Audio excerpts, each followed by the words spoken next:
Is there something wrong with Gen Z? There's definitely a lot wrong, but I think that there's also a lot right. We, as with every generation, we look at our forefathers and we think we want to do better. Sometimes we end up going in the wrong direction, but I think that for the most part, Gen Z is on the right track. And obviously, that's coming from me being part of Gen Z.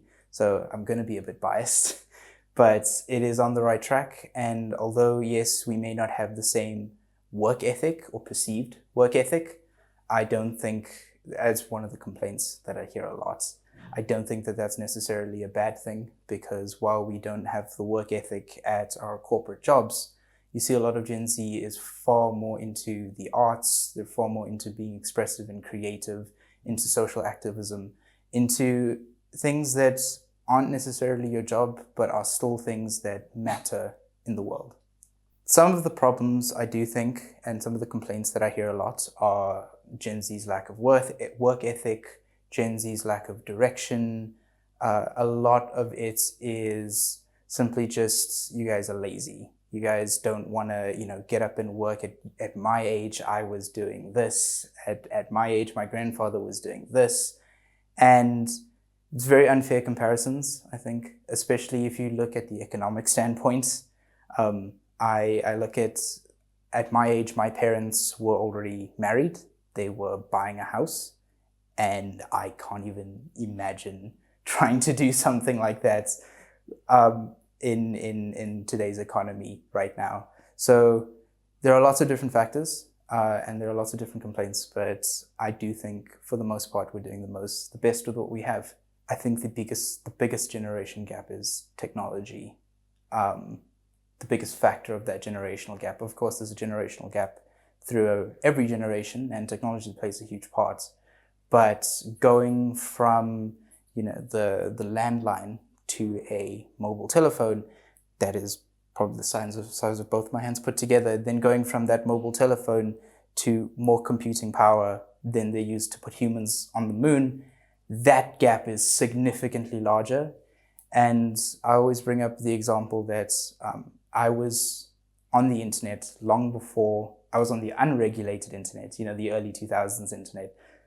Long before I should have been. I was exposed to stuff that I shouldn't have been exposed to at that age, because there's a lot of things that, and it's not necessarily bad stuff, although yes, there was some not so grand stuff, but it's also just that feeling of, a lot of people say that Gen Z lacks direction. They say that Gen Z lacks purpose. And I think a big part of that comes from the fact that we're exposed to this huge, wide world, and it's just incredibly daunting to think, what is actually my place in the space of 8 billion people? So yeah, it's scary. And it's understandable why a lot of people who grew up around me feel that way. Our ability to make decisions, I like to liken it to a hive mind. So the internet has kind of become the consensus. And you can agree with the consensus or disagree with the consensus, but the fact that there is a consensus always remains. And if you agree with the consensus, you're just going along with the masses and you're reading the reviews. For example, you decide to watch a movie this weekend. You don't know what movie yet, so you go on to Ster-Kinekor and you look at the movies. And it's like, okay, cool, these are out. Let me go look at the ratings. You can look at the ratings and you see that, okay, this movie is actually horrible. I'm not going to watch it. Whereas back in the day, you rock up to the cinema, you look at what's there, you see something that looks cool, that looks interesting, you go and you watch it. Maybe it's your favorite piece of film that no one else likes, but you love it. But these days, and it's like that with any sort of art, with any music, with any technologies, the general consensus has become so powerful, and that hive mind has become such a big part of society, that if you can't play into it, and if you can't play with it, and you don't necessarily need to play nice with it, because no bad publicity is still publicity, right? But if you can play with it, then you can be successful. But if you can't, then whatever you create just gets lost to the ether. when it comes to individualism within our generation, I like to think it's pseudo-individualism, because everybody is an individual, right? And everybody's unique. But to quote the words of Syndrome, when everybody is unique, no one is unique. Everyone's looking at, oh, this is my thing, this is my unique thing. But then are you going to gatekeep your unique thing? I always bring it back to, I was into comic books, I was into superheroes, I was into video games, early 2000s, much like a lot of my peers. And back then I would have been seen as unique, would have been seen as cool. Then it gained popularity, then it gained traction. It became a multi-trillion-dollar industry. And now I'm just an average Joe, who's oh, you like that? Everyone likes that. I'm like, no, but I did it first. But that's also gatekeeping. So it's a thing of, you can be an individual, but are you an individual purely for the sake of being an individual? Or are you an individual because you like what you like, even if it is what the mass likes? It is, when it comes to the South African youth, when they decide to get together, it can be a real force to be reckoned with. Like, you look at the Fees Must Fall protests that happened. A lot of change was enacted. There was some stuff that I definitely don't agree with, but I was in university at the time, and it definitely did make good progress. I think it harkens back to that thing of the hive mind, and especially the idea of, this is my community, and also seeking out that sort of individualism, but still within a space. Everyone is in their own community, and this community doesn't play nicely with this community, and it's always been like that. It's just, I suppose you can think of it as internet tribalism. It becomes something of, we don't like these people because they think differently to us. And that's been a thing since the dawn of time. And it is still a problem that we face. But definitely the fact that we have the internet and we have these tools to be able to get people to conglomerate is very good. I suppose the other problem with the internet is you get a lot of faceless activism. So you get a lot of, thoughts and prayers. You get a lot of, how dare people do this? How dare, Russia attack Ukraine? But then nothing's going to get done by you changing your profile picture to, yellow and blue. As much as we disagree with it, there's more that needs to be done than simply just stating. When it comes to social skills in my generation, I think a lot of us have social anxiety. I do myself. I really dislike talking to groups of people. Obviously, you, as an adult, you have to learn to deal with these kinds of things. It's not like something that you can run from forever. Some people do choose to do that, and if they do, that's their prerogative. But I think that when it comes to social skills, it is something that we lack. And I was actually having a meeting with Pastor Cyril, the leader of our team, the other day, and it came across the idea of, sometimes I'll say something which I think is completely normal, but he takes it as rude simply because of the generational gap. And the fact that, to me, we're now friends, so I can treat you in a particular way, I can say particular things, and maybe know, like, yes, we're friends, but there is still a base level of respect that needs to go around, and that base level of respect and what can be said within that base level of respect is different between the generations. The biggest part that plays a role in that social discrepancy when it comes to our social skills is, in my opinion, the fact that on the internet, there is no I'm older than you and you should give me respect. So if I'm commenting on a particular video and someone comes and argues with my comments, I'm going to argue back with them, as if they were my peer. They could be, a 60-year-old CEO. They could be a 14-year-old who's, fresh starting on high school. I don't know. But so that's the level that we're on.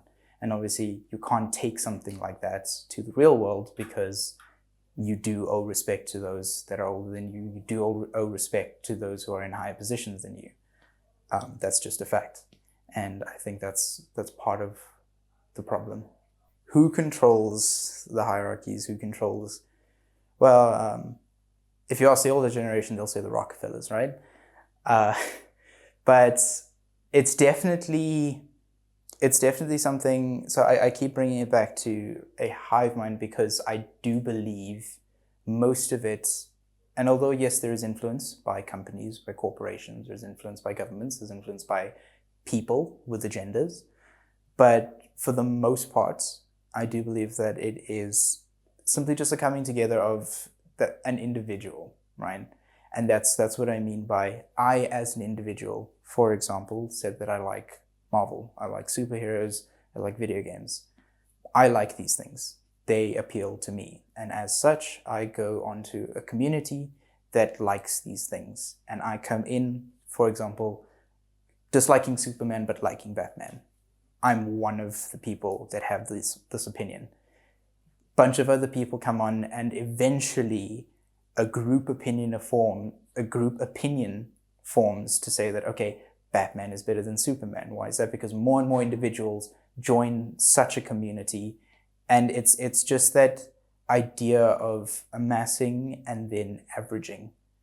And yeah, that then comes back to the algorithms, and I think that plays a significant role in the way that we view society today. I'm not too sure if you know about what the dead internet theory is, but I think this is more something that Gen Alpha is going to have to deal with. But it's the idea that in order to curate information, and companies have created algorithms to be able to push the information that people like seeing to them. Then other companies will try to play on those algorithms and create robots to like that particular company's content. Such then the robotic algorithm sees that this particular content is liked, not knowing that it's necessarily liked by robots, and stuff then gets pushed and stuff then gets shoved down your throats that normal people would not like. But that's just, dead internet theory is basically saying that there are more unalive entities on the internet than there are alive entities. But yeah, that's a whole big thing. Who's pulling the strings there? I don't know. But for the most part, I think the internet has come a long way from where it was, and the people are a lot more aware. But from the generation that I grew up in, we weren't. It was just this really cool place. For me, like, you think of the difference between YouTube then and YouTube now. YouTube then was people like in their bedrooms, recording videos, talking about the news or playing video games or just small content creators. Now YouTube is a brand. YouTube channels are companies that make millions, and they're just content farms for like children and for bots and for it's actually kind of sickening how the platform has changed. But I hold that opinion about most of the internet. The problem is not technology. It's really not. Similarly, as you can say, guns don't kill people. Guns don't kill people. People kill people. Technology doesn't ruin lives. Technology, when used correctly, is something that will save and will liberate people. And I was asked, when I have a child of my own, when am I actually going to introduce them to technology? And I'll probably introduce them very soon. Through the development phases, I've read that it's not good. I do think that children should, and I'm very glad that in my younger years, I played with toys more than I had a screen. I think the first time I was introduced to an iPad and to computers and started actually interacting with them was around about like middle of primary school, which I think is a very good age, because by that point I've had the time with toys, I had the time to play outside, I had the time to develop my motor neural skills, I had the time to develop the curiosity of the world and not just looking to this little black box for all of my answers. So that's why I say technology is not the problem. And I do think that kids should be very familiar with technology, because if you're familiar with something, you don't fear it. People used to fear thunder, people used to fear lightning. They thought they were acts of God. And while they still are acts of God, they are very natural phenomenon that can be predicted and can be guarded against. Bridging the gap is going to be something very difficult. The biggest thing that I think previous generations don't understand is the idea, is this idea that I've been talking about, of the idea of like basically constant interconnectedness. The idea that in my mind and in a lot of Gen Z's minds, we're all equal. We're all born equal. I have no recollection. I was born after apartheid. Although I've experienced racism, it hasn't been anything near the magnitudes that they were. So in my mind, we're all born equal. We all are on the same playing field. I was brought up in a good home, so I know that I need to respect my elders. But at the same time, I still feel that, for example, when I walk into the workplace and I'm doing my job, if I'm speaking to someone, even if they are 20 years older than me, and we're talking about an issue, I think that I deserve just as much respect as they do, because we're not talking about, life. We're not talking about society. We're trying to solve a problem. And I think, and what a lot of Gen Z feels is that stuffy things like those kind of get in the way of solving actual issues. And although it's not nice, I guess, for previous generations, I don't see why it's something that needs to be constantly held, in front of our faces, saying that you're disrespectful.